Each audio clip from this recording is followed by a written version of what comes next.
कृष्ण।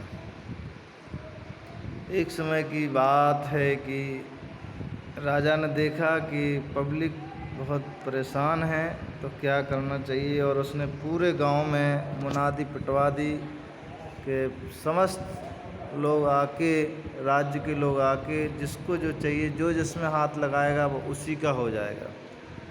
तो राजा के कथन अनुसार सारी प्रजा वहाँ पे राजा के दरबार में पधारी और राजा ने अपना खजाना खोल दिया। तो देखते हैं कि सारे लोग कुछ ना कुछ चीज़ पे हाथ लगाने के लिए दौड़ रहे हैं, लेने के लिए इधर उधर भड़क रहे हैं। लेकिन एक छोटा सा बालक आया और उसने आके राजा के हाथ को पकड़ा। तो जब राजा को लिया तो सारा धन उसी का हो गया।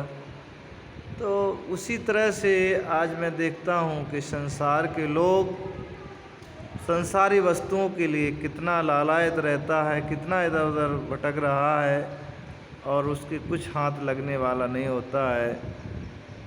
कुछ दिन तक शुभ उपभोग करने के बाद फिर उसकी वही दशा हो जाती है।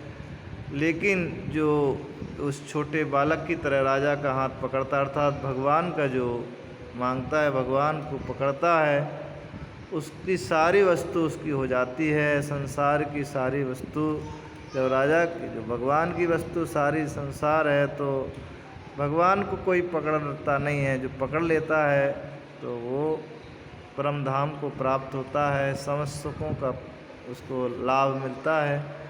तो इस तरह से प्रायः आजकल लोग देखते हैं कि एक वस्तु में ही संतुष्ट, आज ये वस्तु पर कल दूसरी वस्तु। छोटे बच्चों की तरह मनुष्य का मन हो चुका है। खिलौनों में जैसे बच्चे का इसमें नहीं तो उसमें, उसमें नहीं उसमें माँ लगाए रहती है कि जिससे मेरे को डिस्टर्ब ना करे। भगवान भी इसी तरह संसार के मोह माया वाले खिलौनों में लगाए रहता है।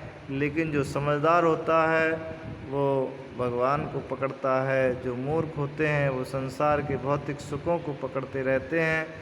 इस तरह उनकी दुर्दशा होती रहती है और कल्प कल्पांतर तक उनको घोर अज्ञान में पड़ा रहना पड़ता है। अंत में नरकगामी होना पड़ता है। तो इस तरह से आज का जो उपदेश है यही है कि हमें संसारी सुखों को छोड़कर केवल और केवल भगवान को ही पकड़ना है, भगवान का ही भजन करना है।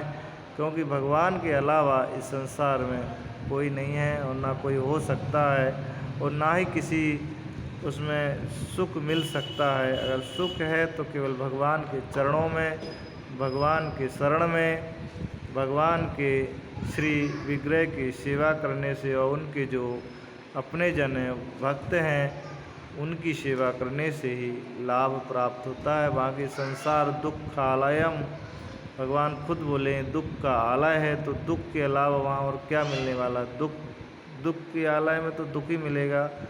लेकिन जब भगवान आनंद कंद हैं, श्री कृष्णचंद्र भगवान परम आनंद के आगार हैं, समुद्र हैं, तो उनकी शरण जब हम ग्रहण करेंगे तो हमें परम लाभ मिला, परम आनंद की प्राप्ति होगी, आनंद की प्राप्ति होगी और होती रहेगी। हरे कृष्णा हरे कृष्ण।